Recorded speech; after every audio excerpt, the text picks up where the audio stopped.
Alors, merci d'être là. C'est impressionnant de vous voir en grand nombre. C'est intéressant aussi de faire la combinaison sur deux sujets, oui, qui s'allient dans le contexte de l'art numérique, mais donc de pouvoir parler du rôle des revues savantes, des défis, mais aussi de se concentrer sur les pratiques comme telles, comme le dit si bien Michel. Il me semble que c'est flou un peu. Je ne vais pas faire une Woody Allen de moi, là, mais c'est flou. Non, pas bien. C'est mal pratique. OK, c'est pratique qui est flou. OK, on va essayer de rendre ça moins flou. Le titre, en fait, j'ai choisi ça pour exprimer le fait que, à travers ma propre pratique, comme professeur en travail social, bon, d'une part, je vous avoue, là, je ne suis pas du tout dans le code, je ne suis pas du tout technicienne. Moi, je m'intéresse aux usages des technologies d'information, entre autres en travail social, plus particulièrement en action collective, dans les milieux communautaires, les groupes de femmes. Alors, ma pratique, elle est davantage auprès de groupes de femmes, de groupes familles du Québec, de tables de concertation jeunesse, maintenant aussi avec des organisateurs communautaires, des organisatrices communautaires en C3S, donc en institution, et avec Maryse Poisson qui est là, qui est assistante de recherche aussi au Centraire. On étudie justement les usages des groupes éco-citoyens, donc en environnement. On fait des liens partout, c'est un peu comme le réseau Internet, les hypertextes là, en pop-up. Alors voilà, c'est un peu le récit que je veux vous faire, vous communiquer ça aujourd'hui de comment vous reflétez comment, dans la conversation avec les gens que je rencontre, on n'est pas indifférent à l'émergence, au développement des usages de technologies, ne serait-ce encore que les technologies en tant que telles, de l'information et de communication. Donc, quand on parle de titre, là, c'est technologie de l'information et de communication. Alors, voilà. Ce qui m'a amené à documenter quelques pratiques que j'ai rencontrées, des gens que j'ai rencontrés, et les publier via Nouvelles pratiques sociales sous la rubrique écho de pratique, mais aussi à travers des entrevues. Alors, Éric en a parlé tout à l'heure. C'est comme des petits champignons, ça pullule tout d'un bord, de tous côtés. Ces logos-là, en fait, c'est la pointe de l'iceberg. Le fait que le Web 1, d'une part, on va juste se replacer, le Web 1, c'est beaucoup plus statique, hein? C'est une transmission d'informations de façon plus unidirectionnelle. Donc, et comme tu disais si bien tout à l'heure, c'est souvent la reproduction de nos informations, de nos textes sur une autre plateforme, point, hein, sans modifier. Alors que, pour les organismes communautaires, le Web 1, c'est souvent le fait de reprendre nos propres documents officiels, le dépliant, et l'afficher sur le site Web. Grosso modo, c'est à peu près ça qui se passe. Par contre, le Web 2, ça permet davantage d'interaction. Et non seulement que les gens à qui on s'adresse sont lecteurs, mais voilà, ils peuvent être auteurs. Et c'est là que l'interaction est fort intéressante et synergique. Donc, le Web 2. Et ce qu'on appellera le Web 3 peut-être, bon, puis il y en a qui parlent de Web 4, mais on ne s'aventurera pas là-dedans. Là. Je pense que c'est la surenchère, l'inflation verbale. Là. Mais bref, c'est même l'usage de nos appareils mobiles. Donc, on n'a pas besoin d'être à un appareil fixe, mais d'être mobile, voire même avec des lunettes, puis d'être connecté au web. Donc, le Web 3, ben oui. Les dernières statistiques au Québec, là, juste pour se replacer en contexte, là, parce que moi, j'ai surtout commencé mes collaborations, je m'y intéresse depuis le début des années 2000, mais mes collaborations ont pris vraiment plus d'envol au début des années 2009-2010, et ça a beaucoup changé depuis 2009-2010. Mais le mois dernier, on en est rendu à, selon une enquête du CIFRIO, qui est quand même sérieux, 81,7% des adultes québécois ont utilisé Internet au cours de la dernière semaine précédant l'enquête. Hein? Donc, on pourrait se dire aussi qu'actuellement, 8 Québécois adultes sur 10, ce qui correspondrait à peu près aussi à nos facteurs d'exclusion sociale. Parce que souvent, il y a souvent ce discours-là de la fracture numérique qui revient quand on regarde ces statistiques-là. Donc, on peut dire qu'il y a à peu près 20% de la population qui n'utilise pas à toutes les semaines, quoique si on y va là, donc il y a quand même, on monte à presque 7% d'internautes qui utilisent Internet à chaque mois. Ça commence à confronter pas mal notre vision des choses. Quand je présente une demande de subvention, entre autres pour dire je veux travailler les usages des technologies des jeunes dans un quartier pauvre et qu'on me retourne, même si on a fait la démonstration avec les statistiques, comment les gens aussi qui sont dans les organismes subventionnaires ne sont pas neutres ou ils ont déjà une perception ou un a priori en disant, ben non, les gens qui sont pauvres, ils n'utilisent pas Internet. Hein? Donc, on ne financera pas ça de toute façon parce qu'il n'y a pas encore de pertinence sociale. Alors, il faut aussi voir ce que je veux dire, c'est que nul dans les organismes communautaires qu'on rencontre ne sont neutres ou ils ont déjà un discours assez construit par rapport aux technologies d'information et communication. Mais comme professeur, aussi les organismes subventionnaires, nos collègues, en fait, bien sûr, ne serait-ce qu'aussi que pour le site web de l'École de travail social, on a des discussions par rapport aux usages, avoir une page Facebook à l'École de travail social, ça engendre énormément de discussions sur nos a priori. Alors, grosso modo, en 2012, et là ça a changé quand même depuis, mais grosso modo, ce qu'on peut dire, c'est que, sans surprise, les facteurs d'âge des utilisateurs des principaux médias sociaux, donc Facebook, LinkedIn, Twitter, YouTube. Là, tu disais tout à l'heure que Facebook a commencé en 2004, il a pris davantage son envol, plus là, fortement en 2007. Qui a une page Facebook ici dans la salle? Si j'en ai trois, je fais trois.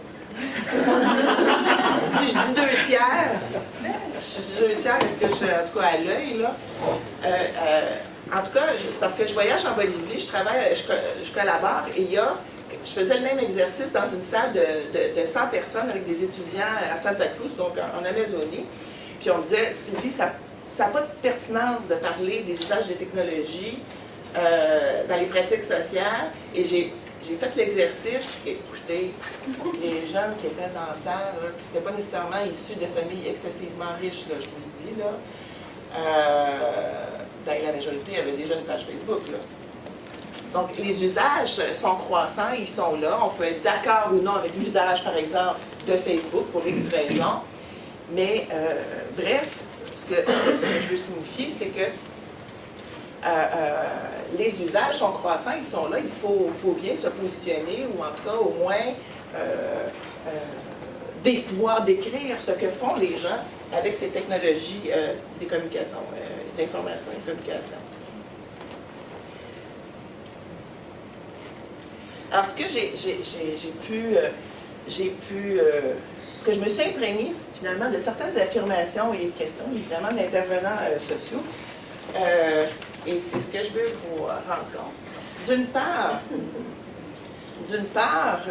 depuis 2009-2010,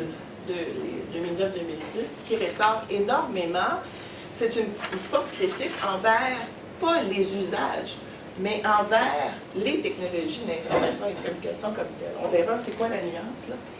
Mais bref, ce que j'entends beaucoup, et ça, j'ai repris ça aussi presque textuellement là, de certains questionnaires, formulaires d'information, La technologie n'a rien à voir avec le travail social, et ça, je me suis fait dire aussi par des collègues, des gens dans l'université aussi. Alors, on a un drôle de rapport avec la technologie en travail social.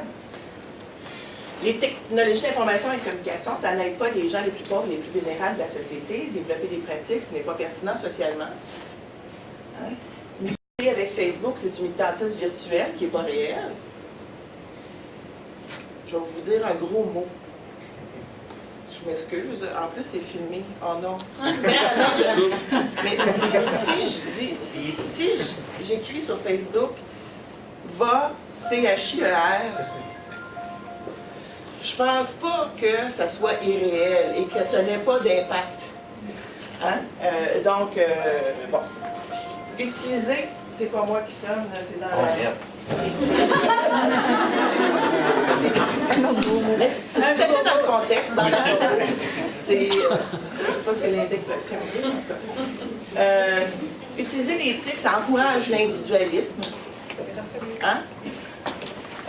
Développer les pratiques, ça nuit aux réels liens sociaux. Donc, considérer que la communication médiatisée par les technologies d'information et de communication, ce n'est pas du lien social. Donc, il y a cette pensée-là, cette idée-là. Les usages d'éthique, c'est du loisir. Alors, j'ai un étudiant à la maîtrise qui est handicapé, Jimmy, qui est en chaise roulante. Ben lui, quand il se fait dire qu'il s'amuse avec sa chaise, puis son pad, puis son téléphone, je te dis qu'il revire d'aplomb parce que lui, il y aurait quelques années, s'il n'y avait pas eu les technologies d'information et de communication, parce que lui, il a une très bonne élocution, hein, donc il a la possibilité de... c'est vrai, tu dans la possibilité d'avoir une reconnaissance verbale orale là, par l'ordinateur. Donc, il peut faire ses travaux et donc il a excellé, il a même reçu des bourses. Il est travailleur social, il mène sa maîtrise maintenant. Donc, les technologies d'information et de communication, c'est une façon aussi que l'environnement s'adapte à cette situation. En tout cas, bref. L'usage d'éthique incite les gens à s'isoler. Alors, ce sont beaucoup d'affirmations qu'on retrouve. Et je ne suis pas nécessairement là pour les juger. Bon, oui, je sais un peu, là. Mais disons qu'il faut en faire un constat. OK. Et au-delà de ces affirmations, il y a quand même, chez les intervenants sociaux, des situations qui les embêtent énormément, ce qu'on pourrait appeler des incidents critiques. Mais si j'en prends une, là, c'est des incidents critiques que j'ai repris, entre autres, chez les intervenants à jeunesse. Bon, vous pourriez en lire. Ah oui, c'est ça. Cette situation-là, ben, il y a des gens se sentent déconcertés, déstabilisés d'intervenir via les technologies d'information et de communication actuellement. Et même s'ils ne veulent pas embarquer dans, entre autres en intervention jeunesse, même s'ils ne veulent pas embarquer dans les usages des technologies, ben les jeunes sont là, ou les femmes sont là, ou on le voit avec les statistiques, ça augmente là. Donc même si on résiste, ben là, c'est parce que quand on se dit en travail social, il faut rejoindre les gens là où ils sont, ben là, ils sont rendus là. Donc on est un peu mal pris. Et bref, il y a une personne qui avait sa page Facebook personnelle, et il y a un jeune qui l'a rejoint. Donc, mesdames qui sont ici en éthique, avec monsieur là-bas, hein, c'est une belle mise en situation, un bel incident critique à reprendre, bien, pour me dire qu'il va vraiment mal, ce jeune-là, puis voire même là, des pensées suicidaires. Où se trouve la frontière entre le travail et la vie privée, où s'arrête notre responsabilité en tant qu'intervenant? Et on a fait un atelier aussi où on pouvait en discuter. Bref, évidemment, il y avait toutes sortes de réponses, jusqu'à dis-moi où est-ce que tu es, puis je m'en viens te sauver, à t'as pas d'affaire à me déranger dans ma vie privée, puis je te ferme la porte. OK, il y a eu ces réponses-là. Mais bref, ce que les gens rapportaient, grosso modo, c'est et ce qui devient intéressant à mon sens, c'est que les usages des technologies nous déstabilisent peut-être dans cette situation-là, mais c'est un méchant beau prétexte pour reparler de nos pratiques sociales. Et de justifier de la façon dont on veut mener une intervention. Et pour moi, c'est presque même un prétexte. Voilà.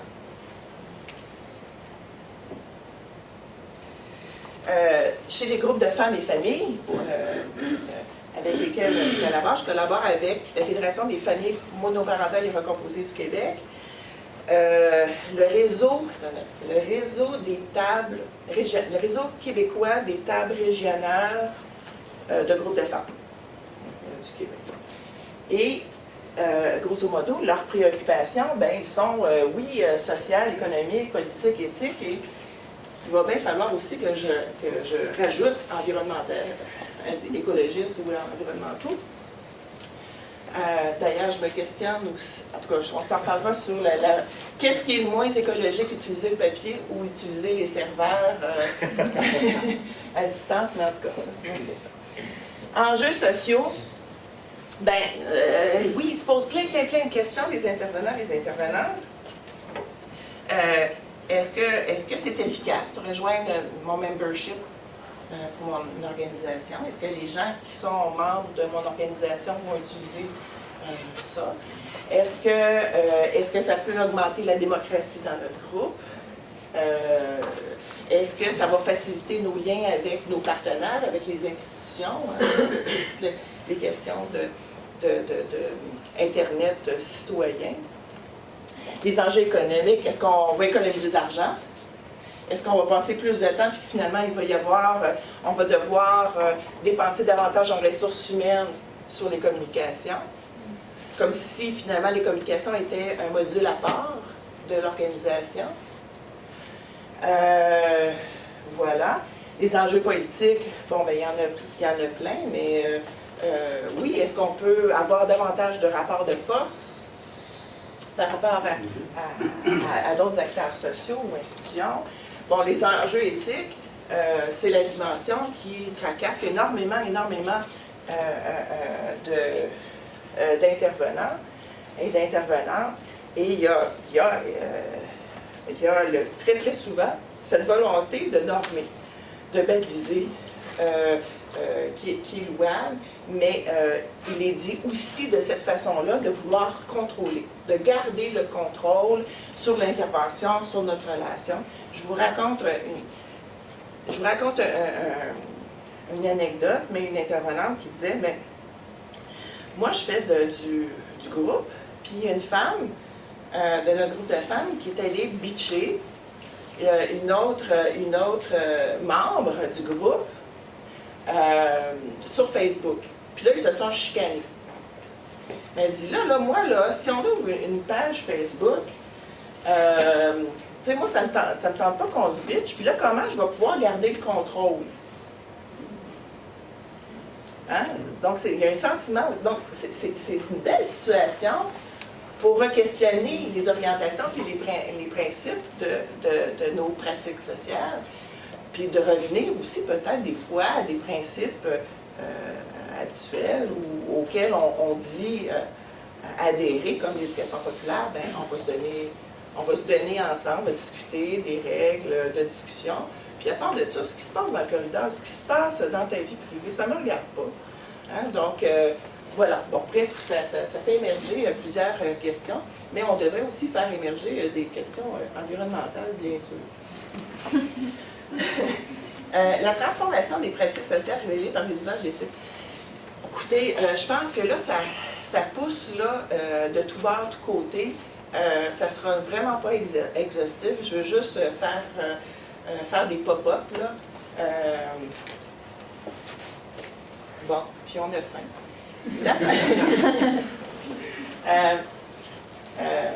Parce qu'on se demande, qu'est-ce que ça change finalement, fondamentalement, dans nos pratiques sociales? Qu'est-ce qui se transforme réellement? Est-ce que c'est le fait qu'il y a que ces objets-là, technologiques, sont omniprésents dans notre vie quotidienne? Est-ce que c'est le fait que la communication soit maintenant virtuelle? Hein? On peut en discuter et dire, ben non, la communication, c'est réel, qu'elle soit médiée ou non. De toute façon, elle est médiée par des signes, par le langage, etc. L'impact des technologies de l'information, est-il bon ou mauvais sur nos pratiques? Hein?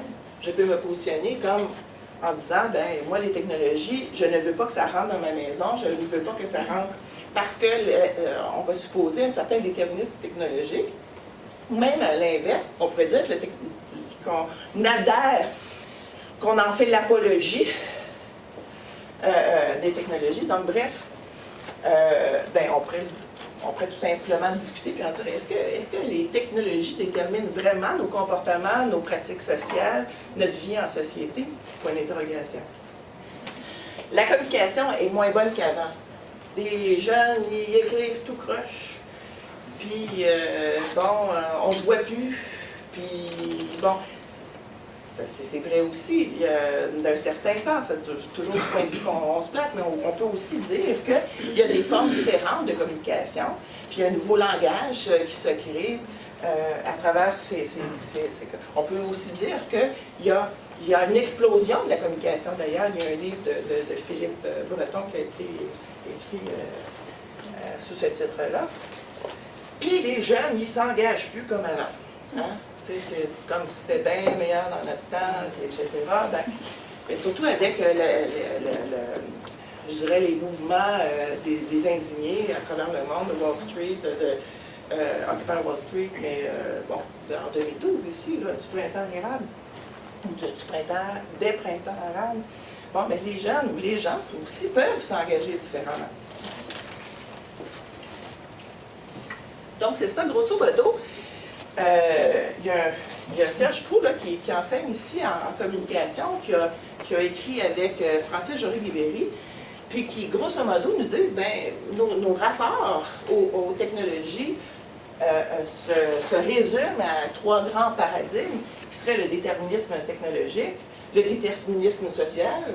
Bon, là, il y a tout un débat autour de, justement, de PKP, où on pourrait parler mais que ces grands de ce monde déterminent en contrôlant les réseaux de communication. Hein. Donc, il y aurait un effet structurel imposant. Puis, ben là, je me suis aperçue après coup, j'ai dit, mon Dieu, j'ai mis bien des gars là-dedans. Méchants féministes, vraiment, là. Je m'excuse. C'est les méchants. Moi, je trouvais ça drôle en plus. Mais c'est intéressant aussi sur un troisième plan, un troisième paradigme, de dire, bien, pourquoi qu'on est toujours tenté aussi de poser a priori un regard sur les pratiques ou sur les usages des technologies des autres, et d'autant plus en position d'intervenants, de travailleurs sociaux, pourquoi on ne se laisserait pas absorber, imprégner, et pour décrire ce que font les gens, et surtout être à l'écoute de ce qu'ils en font. Que la technologie ne l'a pas déterminé, mais lui, je te dis que tu en as fait tout un usage. Il ne savait pas comment se raser, mais regardez comment il peut attendre ça. Hein, ça, c'est une stratégie de détournement assez intéressante. Donc, bref, il y a Cardon, Dominique de Sortinon, il dit ce qui change fondamentalement, c'est la notion de sphère publique, d'espace public. C'est que le web, c'est un espace public. Tout n'est pas absorbé comme un grand trou noir sur le web, mais c'est un espace public élargi. Élargi dans le sens que qui a accès, évidemment, les gens, les citoyens, les citoyennes qui ont accès à cet espace public, peuvent le faire non plus en ayant la contrainte d'un médiateur, d'un gatekeeper habituel pour accéder à l'espace public, pour envoyer son message dans l'espace public. Mais maintenant, justement, la nouveauté, c'est que les citoyens ont moins de médiation, comme les intervenants sociaux, pour s'exprimer dans l'espace public. Et ça dérange. Ça dérange les intervenants sociaux. On n'aura plus le contrôle parce que c'est notre rôle d'être médiateur. Et donc, les gens vont dire n'importe quoi, etc.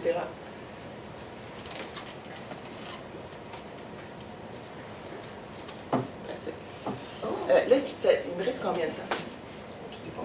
J'ai dépassé. Bon. Ben Geneviève, elle travaillait dans une maison de jeunes à l'escalier à la Chine. Puis elle se dit, ben là, on va prendre le taureau par les cornes. Elle dit, moi, je résiste au bout à Facebook, mais là, les jeunes sont là, puis ils se posent plein de questions. Puis il y a eu des situations avec l'école, quelqu'un qui a fait un petit concours de... Je lance le concours, c'est qui est le père de mon enfant? Bon, fait que là, il y a bien du monde dans la communauté qui se sont une sorte de situation comme ça.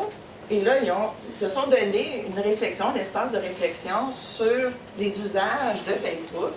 Puis disaient, ben, toi, là, regarde, ça, c'est... Il y a des paramètres de sécurité. Qu'est-ce que tu choisis?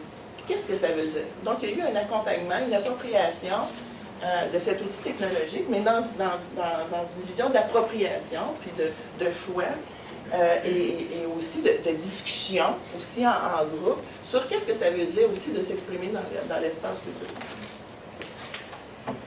Vous connaissez peut-être Rage citoyenne, ils ont été très, très actifs ces dernières années. Là, ils n'ont pas eu d'autres subventions, mais ils ont mobilisé des jeunes à l'aide sociale pour la revendication, donc de l'action collective de leurs droits sociaux. Ils ont utilisé énormément les plateformes pour réunir des jeunes de différentes auberges du Cœur, mais aussi en dehors des auberges du Cœur.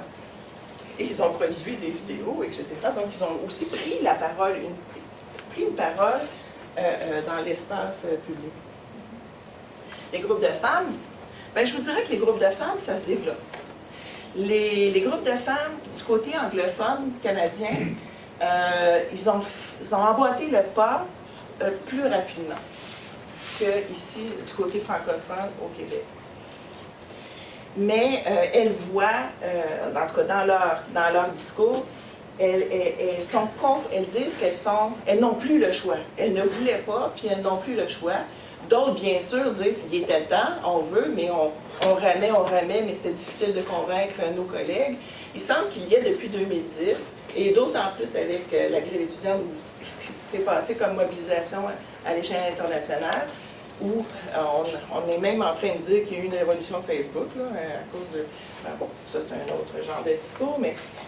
Alors, elles sont imprégnées de ce contexte-là, et donc, elles voient, je pense à Blanche, qui est au niveau national, et qui, c'est les régions, parce qu'on a aussi dans notre discours, dans notre perception des choses, que les groupes en région n'ont pas accès à Internet, mais c'est les groupes en région qui pressent leurs organisations nationales d'utiliser Skype pour les réunions, pour baisser les coûts de déplacement, pour pouvoir prendre part aux décisions de l'organisation nationale, etc. Donc ça confronte aussi toutes nos organisations au niveau, à différents niveaux. Les Auberges du Cœur ont initié en 2011 une démarche éthique qui a été aussi publiée. Donc ça a été publié. C'est l'entrevue qui s'en vient bientôt à NPS, donc vous pourrez la lire, je fais la publicité. Eux autres qui ont aussi publié dans un des numéros 25, 24 ou 25, leur propre, donc c'est Maxime et François. Les Auberges du Cœur ont publié dans NPS aussi, sur leur démarche éthique. Mon Dieu, je fais de la publicité. C'est bien, tu fais. C'est bien, hein? Bon, vous savez, effectivement, moi j'aime bien ça, celle-là, là, Control Escape. Pendant la grève étudiante, je la mettais souvent comme... Mais, hein? Donc, on voit aussi émerger des usages très intéressants, entre autres, non seulement d'un point de vue affinitaire, mais de l'action individuelle dans un mouvement social. Entre autres, l'effet de se coordonner via les technologies d'information avec Twitter, entre autres, pour dire bien, la police est en train de nous poivrer à tel coin de rue, faites attention et tout ça, on se retrouve à l'autre coin de rue. Les casseroles, l'émergence, rendre visible dans l'espace public pour faire reconnaître, bon, vous connaissez le discours d'Annette et de Fréjus, là, mais et alors ce mapping, cette cartographie collective était bien, bien intéressante pour dire hey, on n'est pas les seuls à être au coin de Fardre puis Laurier. Bon.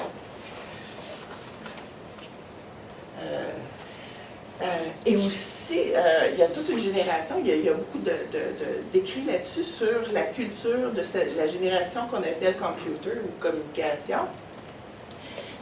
qui met en exergue l'expressivité, hein, oui, elle était bonne celle-là. Alors, c'est cet art du sarcasme, hein, l'usage ou du détournement des images, on appellera ça des mèmes, en fait.